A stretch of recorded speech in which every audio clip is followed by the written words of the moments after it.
In Chicago, Labor Day protests take on an anti-Trump tone as the city braces for a federal immigration crackdown expected to begin in the coming days. No federal troops in the city of Chicago.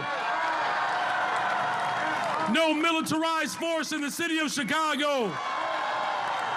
We're going to defend our democracy in the city of Chicago. Now, that is Chicago Mayor Brandon Johnson. Over the weekend, he signed an executive order affirming local control of the city's police and instructing them not to cooperate with federal officials on law enforcement or immigration matters. Multiple sources familiar with the planning of this operation tell CNN it's expected to begin by Friday, and the National Guard troops could be involved. And as that happens, a separate immigration fight is playing out in the nation's courts. On Sunday, a federal judge temporarily blocked the government from sending scores of unaccompanied children back to Guatemala. This order came as some were already on board planes preparing to take off. Lawyers for some of the children say that they could face abuse if returned, while the Trump administration argues that this is being done in coordination with the Guatemalan government to reunite them with their legal guardians. My panel is here, along with CNN's Kristen Holmes at the White House and CNN's Priscilla Alvarez in our Washington bureau. Kristen, let's kick it off with you. Take us through the president's plan for Chicago. Yeah, Pamela, we're still learning more details about this. What we have heard from the governor is that there's been no communication between the White House and any officials in Illinois. The governor said in an interview that he believed they should be coordinating with him. But one thing we're hearing from the White House is that they're saying this is all about immigration. They're trying to find the line. They're saying it's not all the things that he said about crime, President Trump has said about crime, but this is about immigration in particular. Now, this is what we know is being planned for this Chicago operation, that the preparations are underway, and that includes potentially sending armored vehicles in the coming days, that ICE, Border Protection, and a surge of federal agents is expected by Friday, and the National Guard is going to be on standby. Now, the reason I point out that White House officials are trying to make this distinction between what we've seen in Washington, D.C. and what we are going to see in Chicago is likely because of the fact that there are rules that the federal and laws that the federal government has to abide by when they are dealing with a state, unlike when they are dealing with D.C. and home rule. Now, this is what we heard the Department of Homeland Security secretary say over the weekend. We've already had ongoing operations with ICE in Chicago and throughout Illinois and other states, making sure that we're upholding our laws. But we do intend to add more resources to those operations. We will continue to go after the worst of the worst across the country, like President Trump has told us to do. So clearly they're trying to make this just about immigration, saying they are expanding on programs they already had in place, not about the fact that they were coming in here and dealing with crime, which of course is not what we're hearing from President Trump, who has been posting over the weekend, last several days, all about the crime rate in Chicago, not necessarily tying it to immigration. So we'll see how this plays out. Again, the administration, the federal government is going to have to jump through a lot of hoops. They're going to face a lot more pushback with these states as they try to expand what they're doing in Washington, D.C. than they did here in the district. Yeah, no, that's a very good point. In the district, they have more authorities than in these other states. Priscilla, to bring you on another immigration issue, you have been covering the administration's plan to repatriate hundreds of Guatemalan children. Tell us what is behind this and the federal judge's decision to block their removal.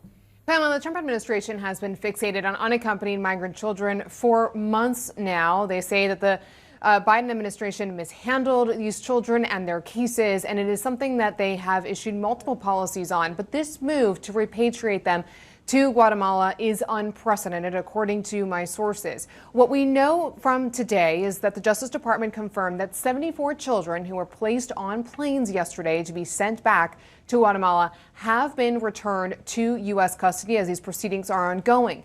We also heard from the Guatemalan president, who said that his country is prepared to receive these minors on a weekly basis as soon as a legal dispute here in the United States is resolved.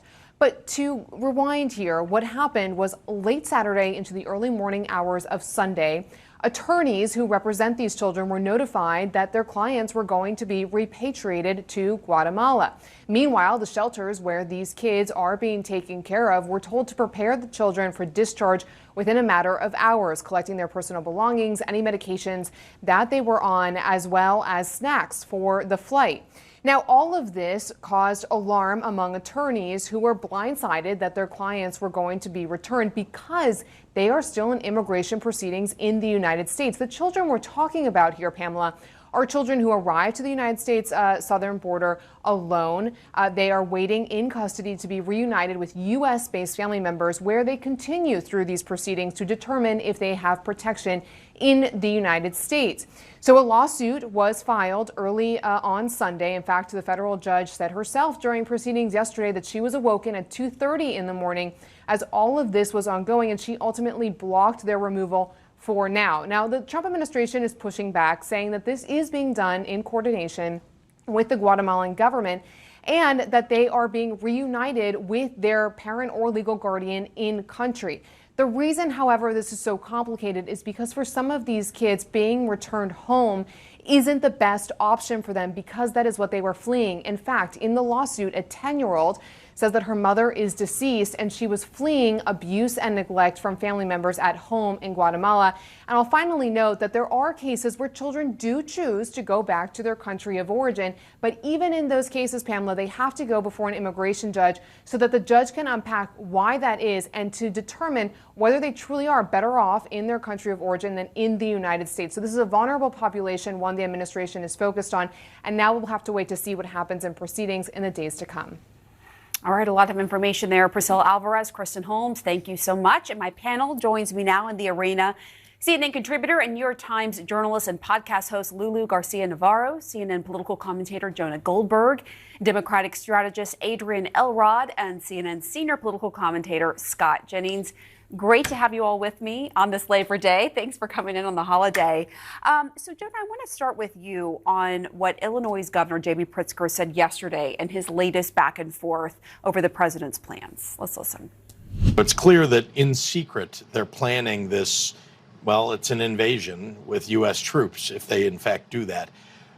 The other thing is, they ought to be coordinating with local law enforcement, but they don't want to do that either. And I must say it's disruptive, it's dangerous, it tends to inflame passions on the ground when they don't let us know what their plans are and when we can't coordinate with them. His use of the word invasion, is that how you see it?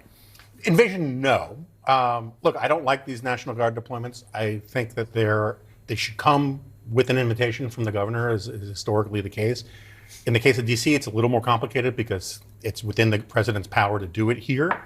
But what's going on in Chicago is very bad in terms of crime. It's not a crisis, and I think that the problem is it's one of these sort of Baptist and bootlegger problems where you have this is great for Pritzker politically, and it's great for Trump politically to argue about crime, to argue about invasion, and all these kinds of things. I just don't think it's a wise public policy. You were smirking when you were listening to him. Well, look, surging federal agents, ICE, CPB, to a state that has over 500,000 illegal immigrants in it, many of them live in Chicago. I mean, the federal government is going to enforce federal law. I hear Pritzker complaining that there's no coordination, but I also heard the mayor say he's ordered the police department not to cooperate with federal officials on this immigration crackdown. So how are you supposed to cooperate if the mayor is ordering his own police force not to do so? The fact is you have people in this country illegally. The president has promised since he was running his campaign last year that he planned to crack down on illegal immigration. He's sending federal agents to Illinois to do that. I'm not entirely certain why everybody is so angry or surprised about this. I mean, we're here enforcing federal immigration law in a city that we can argue about whether it's a crisis or not, but there were 53 shootings there over the weekend. It's pretty violent. We should also be clear. They were talking about sending the National Guard in long before they were talking about this ICE operation. These two things have now become merged. He's saying they're on standby. About to say this. What is it? What is happening here in Chicago? First, it's about crime, if you listen to Trump. Now, apparently, it's about immigration enforcement. I mean, when you are talking about, no wonder people are confused, no wonder people are alarmed, because if it is not clear what the purpose of these kinds of operations are, people are going to assume the worst. I mean, here in D.C., apparently it's about crime, except most of what we've seen has been immigration enforcement. Now you're going to move to a U.S. city, Chicago, where apparently it is about immigration enforcement if it's the president, but it's not. It's about crime. Like, what are we talking about? Aren't it they makes one and no the same? sense. If you're in the country illegally, you're a criminal. No, that's not the same thing. And you know What? it. Why? That's, you I know, mean, if it's you're- a It's a you're civil breaking- offense if you cross the border Oh my illegally. gosh! I No, can't but wait a believe we're gonna second. have You this are fight trying again. to make. If you're here breaking U.S. immigration law, why Okay, should you we are be trying to deported? make. You are trying to say that anyone in this country illegally is some be kind of murder or killer.